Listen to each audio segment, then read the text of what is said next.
지난 시간에 이어서 여러분 또 뵙게 돼서 반갑습니다. 지난 시간에 강의한 동영상을 촬영을 했거든요. 그래서 제가 한번 쑥 봤더니 여러분이 그 옆 사람하고 잡담하는 소리도 다 녹음이 됐어요. 근데 감사한 거는 강의가 끝날 때쯤 되니까 조용하더라고요.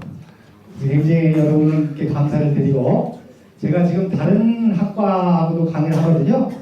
그래도 여러분들이 제일 집중력이 있고 대답도 열심히 하시고 참여율이 상당히 높으셔서 아주 좋습니다. 자, 여러분 한번 질문 하나 드릴게요.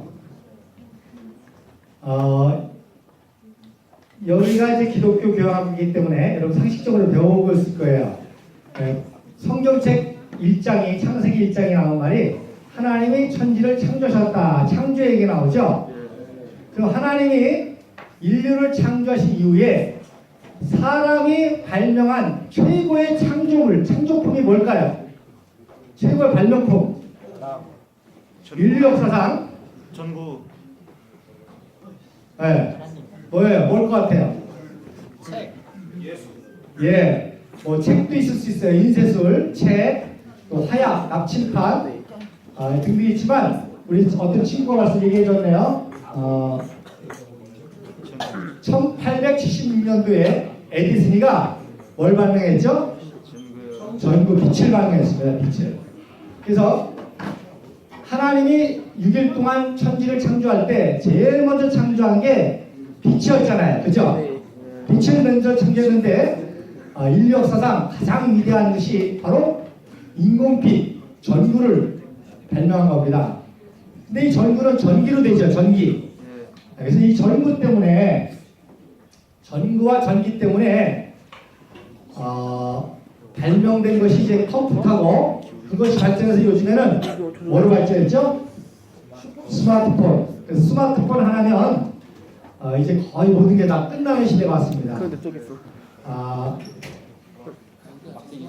요즘에 여러분 영화, CIA 영화 보면 CIA 요원들이 뭐 가지고 다니죠? 10년 전에는 노트북 가지고 다녔습니다. 요즘은 뭐 가지고 다니죠? 스마트폰을 가지고 다닙니다. 스마트폰으로 인공위성까지도 연락하고 인공위성하고 연결해가지고 정보를 주고받고 뭐 하는 그런 내용이 나오죠. 그래서 왜 우리 대한민국을 앞으로 IT 강국, 세계 초인류 강대국이 될 거다, 그런 얘기를 하는 거 아니? 바로 IT로 말미암아 우리 대한민국이 세계사를 주도하는 그런 시대가 오기 때문에 그렇습니다. 자, 여러분들이 경쟁 상대는 연세대 학생이 아니에요. 여러분의 경쟁 상대는 고려대 학생이 아닙니다. 여러분의 경쟁 상대는 김일성 대학생들입니다. 통일이 가까웠기 때문에 여러분의 경쟁 상대요, 또 여러분이 도와주고 가르쳐줘야 되고 협력해야 될 대상은 김일성 대학의 대학생들입니다. 김일성 대학의 모습이죠. 그런데 지금 북한의 최고 엘리트들이 김일성 대학 대학생들이 최고로 갖고 싶어하고 보고 싶어하는 책이 뭘까요? 우리나라 수학책. 기벤책. 나 이거 괜찮아. 무슨 책? 북한 역사. 북한 역사. 자, 한번 상상을 해보세요. 지금 북한의 김일성 대학의 대학생들이 남녀 대학생 과를 초월해서 가장 갖고 싶고 읽고 싶고 배우고 싶은 책이 뭘 것 같아요? 김씨앙주야지. 김씨앙주. 이게 지금 김일성 대학생들이 공부하는 거죠? 엎어져 있으면 정치범죄로 들어갑니다. 자, 여기 떠드는 애들 있어요? 없죠? 떠들면 정치범죄로 들어갑니다. 자, 역사교과서 아니면 지도책 아니면 성경책 아니면 세계여행 안내서, 자기계발서, 연애소설, 뭘 것 같아요? 여기에 답이 없는데 자, 이거 외에 어떤 책을 북한의 대학생들이 지금 가장 갖고 싶어하고 보고 싶어하고 읽고 싶어할까요? 조선왕조실록. 어디 그쪽에 한번 상상을 해보세요. 뭘 것 같아요? 김정은 되는 거. 성경책 아니에요. 자기가 왔어. 여기 없으니까.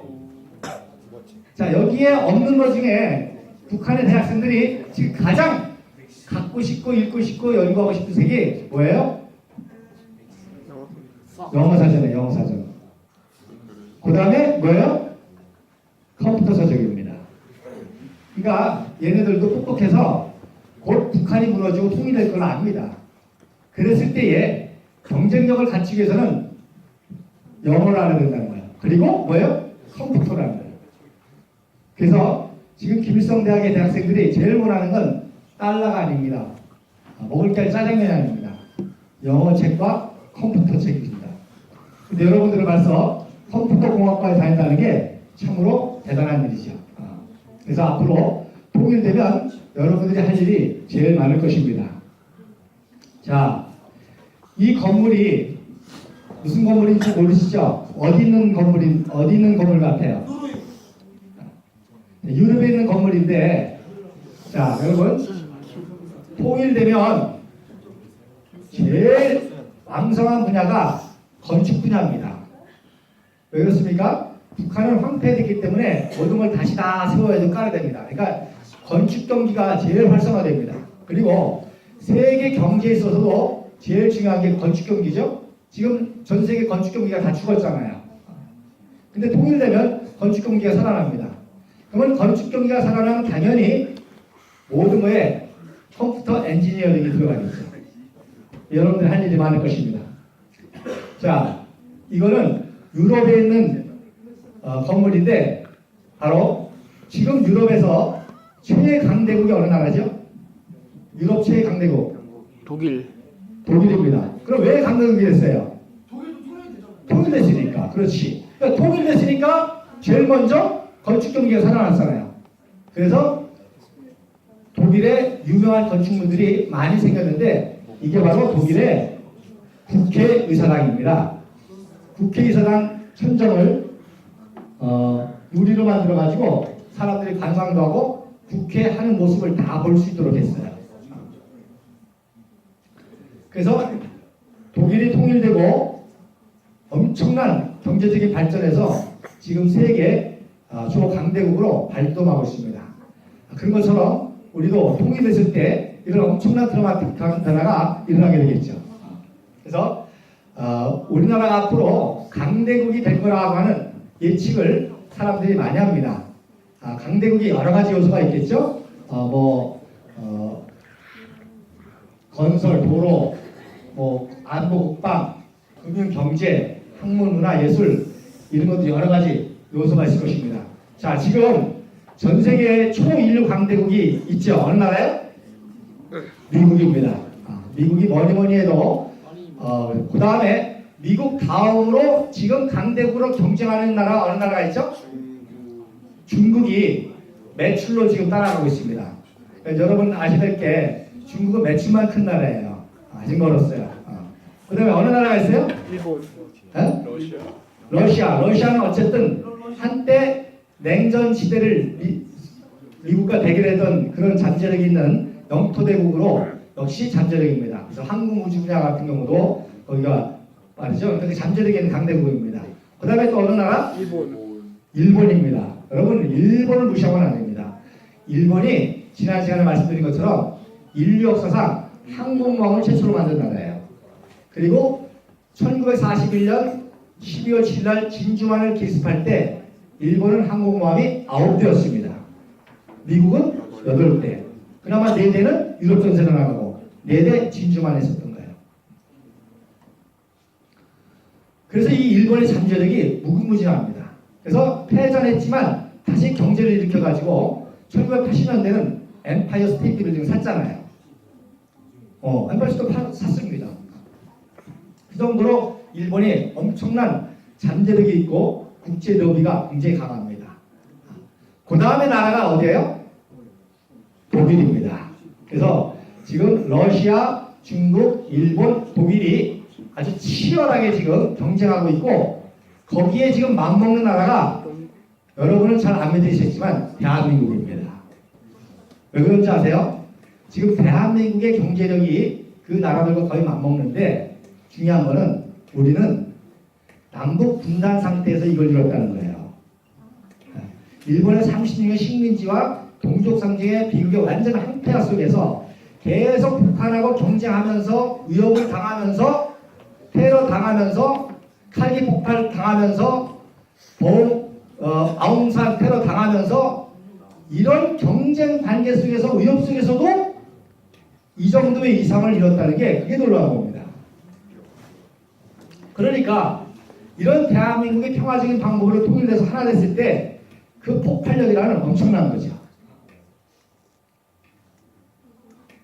자, 그래서 지난번에 말씀 것처럼 결국에 강대국이 된다는 것은 궁극적으로 관광대국이 된다는 겁니다. 왜? 보고 배울 게 많거든요. 그래서 그 중에 관광대국이 되는 요소 중에 뭐가 있을까요? 여러분, 관광대국이 되는 요소 뭐가 있어요? 네? 관광대국이 되는 요소. 뭐 역사도 있고 건물도 있고 음식도 있고 숙박도 있고 있지만 자연 환경 중에 하나입니다. 근데 놀라운 거는 바로 DMZ 이 생태계가 놀라운 정말 세계적인 주목을 받는 관광의 요소가 됩니다. 연구의 요소가 됩니다. 그래서 70년 동안 인류가 한 번도 정말 언터치블한 그런 이 생태계가 엄청난 겁니다. 그래서 지난주에 말씀드린 것처럼 유엔본부뿐만 아니라 모든 국제기구가 여기를 중심으로 오는 거예요. 그런데 왜 한국이 세계적인 초인류 강대국으로 등장할 수 있는지 우리 역사를 보면 참 신비하고 놀라운 게 많습니다. 자, DMZ로 제가 말씀드렸는데, 자, 이게 DMZ죠? 이게 DMZ입니다. 북한하고 남한하고 전쟁하고 휴전해서 생긴 게 DMZ거든요. 비무장지대거든요. 자, 전쟁을 일으켰던 북한은 실패했기 때문에 언제든지 다시 남침하려고 그러니까 저 휴전선 간격이 길수록 좋아요? 짧을수록 좋아요? 에? 그렇지, 짧을수록 좋죠. 그래야 또 유사시에 남침을 하니까. 그래서 북한이 제시한 DMZ 길이는 2km였습니다. 상호 1km씩. 그런데 우리는 방어하는 입장인데 유엔 연합군이 하니까 방어하는 입장이니까 길수록 좋죠. 그래서 유엔에서 제시한 키로수는 몇 킬로예요? 3.2km입니다. 1.2km씩. 그런데 놀랍게 결론은 몇 킬로예요? 4km예요. 4km. 엄청나죠? 2배가 된 겁니다. 그런데다가 우리는 방어를 해야 되기 때문에 민통선을 만들었죠. 민간인 통제구역. 그래서 시빌 컨트롤 라인을 만들었습니다. 그게 평균 5 내지 10km입니다. 이게 다 엄청난 제한의 보고가 된 거예요. 자, 이거를 60년 전에 이걸 예상하고 놀지 않았을 거 아니에요. 참 이런 아이러니가 생긴다는 게 놀랍습니다. 정말 이렇게 목사의 입장에서는 정말 어떤 초월자, 하나님의 섭리, 인류의 역사를 이끌어 나가시고 인류의 역사를 주관하시는 하나님의 섭리라고밖에는 상상할 수가 없습니다. 그래서 이 엄청난 DMZ의 자연의 보호가 결국 우리 대한민국을 통일 위해 강대국일 수 있는 요소가 된다는 겁니다. 자, 지금 북한이 못 산다는 건 여러분 아시죠? 그래서 겉으로는 핵을 개발하고 있지만 지금 핵은 전혀 문제가 되고 있지 않습니다. 그래서 미사일 쏘고 핵실험한다 그러는데 이게 핵무기로 성공하려면 5가지 단계를 거쳐야 됩니다. 첫 번째, 미사일이 성공을 해야 됩니다. 근데 지금 미사일을 계속 쏘기만 하죠. 백날 쏴가지고는 소용이 없습니다. 이것이 대기권으로 올라갔다가 다시금 대기권 안으로 들어와서 정확하게 목표를 맞춰야만 무기로서의 가치가 있는 거예요. 지금 쏘기만 했지 대기권에 진입하는 기술은 아직 시도도 못한 거예요. 그 다음에 핵폭탄이 성공하려면 핵실험에 성공해야 되고 되고 그걸 소형화해야지 됩니다. 그래서 소형화에 성공을 해야 돼요. 아직 소형화에도 성공을 못했습니다. 그러면 마지막으로 미사일도 성공하고 소형화로 성공하면 두 개를 결합해서 성공해야 북한이 되는 거예요. 한국이 되는 거예요. 근데 지금은 전혀 거기까지 못 가는데 우리 미국하고 한국 사람이 다 봅니까? 다 알죠? 다 전혀 위협이 된다는 걸 알면서도 왜 내버려 두느냐? 북한을 접수할 수 있는 근거가 되잖아요. 저렇게 위험하기 때문에 저 핵무기를 통제된다. 저걸 가지고 장난도는 김정은 정권을 붕괴시켜야 된다. 라고 하는 북한 평화통일, 북진통일의 이유와 원인과 또 빌미가 되기 때문에 내버려두는 겁니다. 사실 지금 저거보다 더 문제는 생화학무기입니다. 자, 어쨌든 그리고 그 외에는 지금 북한이 거의 감옥과 어둠과 지옥에 나아갈 수 있습니다. 그래서 개성공단을 통해서 우리가 북한 노동자들에게 팁으로 초코파이를 줬거든요. 이 초코파이를 통해서 북한이 대한민국의 남북 현실을 알게 됐습니다. 계속 세뇌만 받아가지고 남조선은 백성들이 굶어 죽고 다리 밑에서 굶어 죽고 막 그런 선들만 들었거든요. 그런데 대한민국이 참 엄청 잘 산다는 것을 아이러니컬하게 초코파이를 통해서 알게 됐고 자기네들은 참 완전히 가난한 거지나라가 된다는 걸 이걸 통해서 알게 됐는데 자, 왜 초코파이가 북한도 그들의 마음을 변화시키고 남북한 현실을 알게 됐을까요? 첫째, 뭐예요? 둘째, 셋째, 이 정이라는 뜻이 북한은 사랑이라는 단어가 없어요. 공산주의 유일체제 사상 충성만 강했기 때문에 인간적인 사랑이라는 단어가 없을 정도로 그런 사람. 그 다음에 포장지. 자, 그러면 이 네 가지 중에서 가장 북한 사람들에게 영향력을 미친 요소가 뭘까요? 맛이라고 생각하는 사람. 손내려. 영화과라고 생각하는 사람. 그다음에 정이라는 단어라고 생각하는 사람. 그 다음에 포장지라고 생각하는 사람. 왜 포장지라고 생각하는 사람? 왜 북한 사람들에게 가장 영향을 미친 초코파이 요소가 포장지라고 생각하세요? 그런 포장지가 없어야 되니까 또 하나 칭송 들었죠. 왜 포장지 생각하세요? 식욕을 자 포장지가 식욕을 자극해서 빨간색이 식욕. 자, 포장지는 먹고 버리는 거죠. 버리는 거죠. 그런데 버리는 포장지, 쓰레기조차도 이렇게 잘 만들었다는 사실에 대한민국이 엄청 잘 쓰고 문화 선진국이라는 걸 알게 된 겁니다. 그래서 북한에는 쓰레기라는 단어가 있을까요? 없을까요? 없어요. 쓰레기 자체가 안 나와요. 왜? 먹고 살 게 없는데 버릴 게 어디 있어요? 다 재활용하는 거지. 그래서 이 초코파이 봉지도 비닐이기 때문에 쓸 데가 많이 있습니다. 재미난 거는요, 북한이 정부 통제를 하잖아요. 대한민국 정부 방해하잖아요. 저 초코파이를 뒤집으면 무슨 색이죠? 은박지잖아요. 그 은박지를 모아가지고 대남 전파방에 안냈습니다. 이거 군부에서, 북한 군부에서. 그래서 이 정말 쓰레기같이 버리는 포장지 하나도 이렇게 최고급으로 최고의 재질로 만든 걸 보고 야, 대한민국이 진짜 잘 사는구나. 우리가 70년 동안 속아 살았구나. 이거를 북한 덕분에 아는 게 된다는 거예요. 자, 여러분, 이게 어느 나라죠? 싱가포르입니다. 아주 아시아의 섬나라. 면적은 우리나라만 한데 인구는 약 600만 밖에 되지 않은 아주 섬나라인데요. 이 싱가포르가 세계 최고의 도시국가입니다. GNP가 7만 불 가까이 세계 1위입니다. 우리나라 2배가 넘습니다. 그리고 아주 청정기술 백합으로 유명한 나라입니다. 제가 여기 인도네시아 살았거든요. 여기 밑에 인도네시아. 그래서 싱가포르 자주 왔다 갔다 하면서 참 싱가포르에 대해서 굉장히 감동을 받고 배우게 됩니다. 싱가포르에서 얼마 전에 놀라운 건물을 졌죠. 자, 이게 건물 집대인데 새 건물을 이렇게 져가지고 완성한 겁니다. 이게 마리나 베이 샌드라고 하는 싱가포르의 유명한 건축물입니다. 요 꼭대기를 뭐로 모양을 했죠? 선박입니다. 선박. KTX가 선박입니다. 네. 왜? 리칸유가 싱가포르가 생존하기 위해서는 해양 물리의 중심이 되느라 그래서 선박 서비스업을 해야 된다. 그래서 선박 서비스업으로 세계적인 나라가 되기 때문에 그 자기네의 역사를 상징하는 이 선박을 대변을 했어요. 이게 이런 건물이 가능한 게 무슨 과 때문이죠? 컴퓨터 엔지니어링 때문에 가능한 겁니다. 자, 놀라운 거는요. 꼭대기에 뭐가 있어요?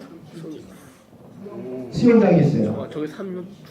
저 꼭대기에 수영장이 있습니다. 그 기네스북에 올라갔어요. 제일 높은 데는 수영장이라고. 저기 36. 그런데 더 놀라운 거는 그 안에 카지노 사업을 합니다. 카지노 사업. 그래서 제가 이것 때문에 싱가포르를 열거하게 됐습니다. 싱가포르? 아니 싱가포르도 국제 경쟁력에서 굉장히 힘들어서 경제를 타개하는 미래 사업으로 관광 이런 거 하는 건 좋은데 왜 카지노 사업을 할까? 카지노 사업을 해가지고 혹시 내국인들이 도박에 물들어가지고 잘못되지 않을까 걱정이 되는 거예요. 여러분 중국 사람의 70%는 어느 나라 사람이에요? 싱가포르 사람의 70%는 중국계입니다. 20%는 인도계고 10%는 말레이계입니다. 여러분 중국 사람들이 잘하는 게 뭐 있죠? 짝퉁 만들기, 가짜 만들기. 도박. 맞아, 도박. 도박이 유명하잖아요. 그래서 우리나라에도 그런 그 유머가 있잖아요. 중국집 주인이 맨날 바뀐다고. 주방장이었다가 바뀐다고. 도박을 좋아하니까. 그래서 제가 야 중국 사람이 도박을 좋아하는데 저 카지노 사업을 하다가 중국 사람들에게 외국인에게 문제가 있지 않을까. 그런데 대성공을 거뒀습니다. 한 해에 벌어들이는 돈이 약 9천억 원이 되는데 이 9천억 원을 가지고 뭐 하느냐. 이 위대한 싱가포르를 세운 어른 세대들의 복지 문제를 해결하는 거야. 근데 그런 복지 시스템과 복지 기구를 운영하려니까 싱가포르의 똑똑한 젊은이들이 사회복지와 모든 분야의 엘리트가 돼가지고 그 복지 사업에 일을 하고 나면 일자리가 해결되는 거야. 그리고 중국인이 도박 문제가 전혀 안 생겼습니다. 내국인은 100불을 입장료를 내고 들어가야 되거든요.